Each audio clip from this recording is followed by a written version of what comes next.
Caption వాడారు మీరు, నాతో సునాహోగా అని చెప్పి క్యాప్షన్ మార్చారు. ఏదన్నా క్యాప్షన్ మాకు తెలిసి వేరే కాపీరైట్ ఇష్యూ ఏదో వచ్చిందండి, ఇంకో సినిమాకి ఏదో వాడతారని తెలిసింది, దాంతో ఈ క్యాప్షన్ పెట్టాల్సి వచ్చింది. Okay okay. ఇంకొక క్వశ్చన్ ఏంటంటే, సోషల్ మీడియాలో చాలా యాక్టివ్గా ఉండే డైరెక్టర్స్లో మీరు ఒకళ్ళు.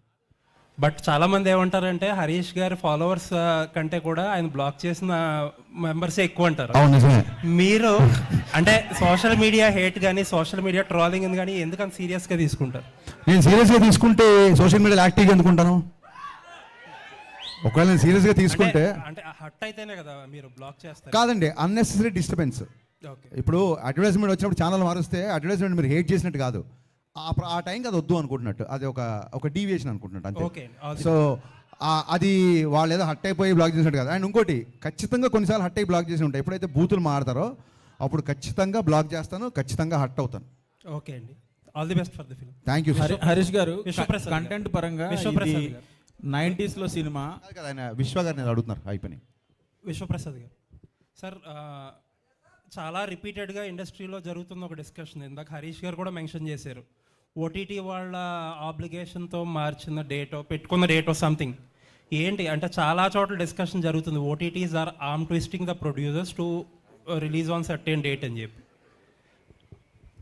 అంటే holidays can drive a movie అన్నట్టు ఓటీటీస్ కూడా ఒక షెడ్యూల్ ఉంటుంది, ఆ schedule can drive a business. So మన బిజినెస్ ప్రకారం సినిమాని రిలీజ్ చేస్తాం. అంటే ఆర్మ్ ట్విస్టింగ్ చేస్తున్నారు చాలా మంది ప్రొడ్యూసర్స్ని. ఇట్ కెన్ బి విశ్వప్రసాద్ గారిని కాకపోవచ్చు, అవ్వచ్చు కూడా, ఎందుకంటే బిగ్ ప్రొడక్షన్ అంటే వాళ్ళకు షెడ్యూల్ ఉంటుంది, ఆ షెడ్యూల్కి ఇన్ని మూవీస్ అని తీసుకోగలరు, మనం దానిలో వెళ్ళగలమా లేదా అనేది. బట్ ఎప్పుడన్నా కౌంటర్ ప్రొడక్టివ్ అవుతుందా ఇలాంటి డెసిషన్స్ వల్ల?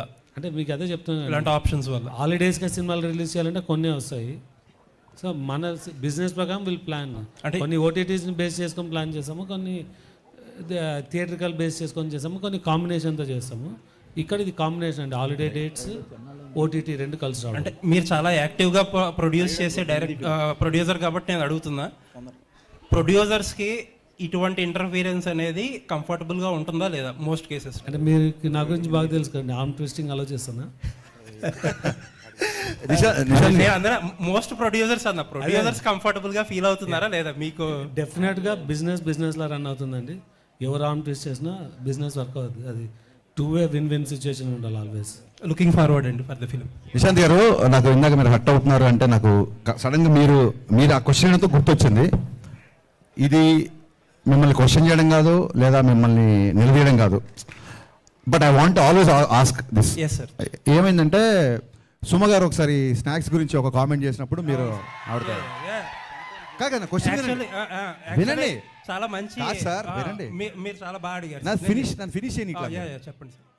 సో డెఫినెట్గా, ఎందుకంటే మీరు అడగడం తప్ప మీరు క్వశ్చన్ లేని వాళ్ళు మీకు ఎక్స్పీరియన్స్ ఉండదు కాబట్టి మీరు మధ్యలో కట్ చేస్తున్నారు. ఒకసారి పూర్తిగా వినండి. సుమ గారు స్నాక్స్ గురించి కామెంట్ చేసినప్పుడు మీరు హట్ అయ్యారు. So I appreciate that. నేను తిన్నప్పుడు కూడా ఎవరైనా అట్లా మాట్లాడితే నేను హట్ అవుతా. మీరు హట్ అవడంలో 200% న్యాయం ఉంది. వినండి సార్, మళ్ళీ మీరు వినట్లేదు సార్. సో ఏంటంటే, ఒక చిన్న ఫుడ్ విషయంలో మీరు దీన్ని ఇలా స్నాక్స్లా తినే బదులు భోజనాలు చేసినప్పుడు మీరు హట్ అయ్యారు. అది ఎమోషన్స్తో ఉంటాం సార్, మీరైనా మేమైనా అందరం ఒకటే కదా. అలాంటిది ట్విట్టర్లో కొన్ని కామెంట్స్ ఎలా ఉంటాయంటే, పేరెంట్స్ని ట్యాగ్ చేస్తూ లేదా ఇంకోటి బూతులతో ఉంటుంది. సో హట్ అవడం అనేది సహజం, అది మీకు అర్థమైంది అనుకుంటా. నెక్స్ట్ థింగ్, ఆ తర్వాత మీరు ఏం చేశారంటే, ఆవిడతో మీరు, ఎందుకంటే నాకు ఓన్లీ మీ వీడియోనే చూశాను, మిగతా జర్నలిస్ట్ ఎవరు రియాక్ట్ అయ్యారు లేదా వాళ్ళందరి తరఫున మీరు రియాక్ట్ అయ్యి ఉంటారు. 100% కరెక్ట్. ఆవిడతో సారీ ఏదో చెప్పించారు, ఇట్స్ ఓకే. అది ఆవిడ అలా డే టు డే ఈవెంట్స్ చేస్తుంటారు, రోజుకు 2-3 ఈవెంట్లు కూడా చేస్తుంటారు. పాపం ఆవిడ ఎక్కడో ఆడియన్స్ ఎంటర్టైన్ చేద్దాం అన్న దాంట్లో ఒక మాట దొరికి ఉంటారు, నేను కాదనట్లేదు. ఒక ఆడపిల్లతో సారీ చెప్పించారు, యాక్సెప్టెడ్. కానీ మీ సురేష్ కొండేటి, నాకు మొహమాటం లేదు, సురేష్ కొండేటి ఒక ఆడపిల్లని క్వశ్చన్ చేసినప్పుడు మీరు అతనితో కూడా సారీ చెప్పించాలి కదా. అకౌంటబిలిటీ లేదు. నిశాంత్ గారు అకౌంటబిలిటీ లేదండి. అకౌంటబిలిటీ మీకు కానీ ఇంకోళ్ళకి కానీ ఎవరికి అకౌంటబిలిటీ లేదు. ఒక ఆడపిల్లని అన్నప్పుడు ఒక ఆడపిల్ల అన్నప్పుడు సారీ చెప్పించారు, నో డౌట్. ఒక ఆడపిల్లని అన్నప్పుడు కూడా సారీ చెప్పించాలి కదా సురేష్ కొండేటితో మీరు. అవునండి, నేను చెప్తాను ఒకటి 2 things. ఐఎమ్ డన్ అండి, నేను మధ్యలో కట్ చేయను, మీరు చెప్పండి. నేను 2 things అని చెప్పేది. ఫస్ట్ ఆఫ్ ఆల్, సుమగారు ఆ వేళ నన్ను అనలేదు, ఎందుకంటే I came very late to the event and ఆ రోజు నేను ఫాస్టింగ్లో ఉన్నా, బట్ దట్ సెకండరీ. బట్ నేనేంటంటే ఒక 150 మెంబర్స్ ఆఫ్ మీడియా పర్సన్స్ని వాళ్ళ తరపున మాట్లాడా. సరే రైట్ రాంగ్ అనేది సబ్జెక్టివ్, అది ఎవరు తీసుకునేది వాళ్ళది. అండ్ ఇంకొకటి సుమగారిని సారీ ఈ రోజు కూడా సుమగారు అని అంటాను, ఆ రోజు అదే అన్నాను. అవునండి. ఆవిడ మీద ఎప్పుడూ రెస్పెక్ట్ ఉంటుంది. అండ్ ఆవిడ ఆ ఇన్సిడెంట్ తర్వాత ఆవిడతో మాట్లాడడానికి ఆ టాపిక్ గురించి ఎప్పుడూ ట్రై చేయాల. నాకు తెలిసి అయితే ఎవరో మరి ఆవిడ చేత సారీ ఎవరు అది చెప్పి కరెక్ట్ అంటున్నా, అది కరెక్ట్ అంటున్నా నేను. ఇంకొకటి ఏంటంటే మీరు ఇంకొకటి ఏదో ఒక జర్నలిస్ట్ గురించి నేను పేరు చెప్పడం మొహమాటం లేదండి, నేను చెప్తాను. సురేష్ కొండేటి చెప్తున్నారు. మీకు తెలుసో లేదో నాకు నేను ఆయనకి చెప్పే ఆయన సీనియర్ కాబట్టి నేను చెప్పకూడదు కానీ, బట్ ఐ థింక్ సో ఇప్పుడు ఆల్రెడీ అసోసియేషన్స్ ఉన్నాయి, దానికి తగ్గట్టు కొన్ని స్టెప్స్ అయితే తీసుకున్నారు కూడా. Thank you for your patience అండి. Thank you so much.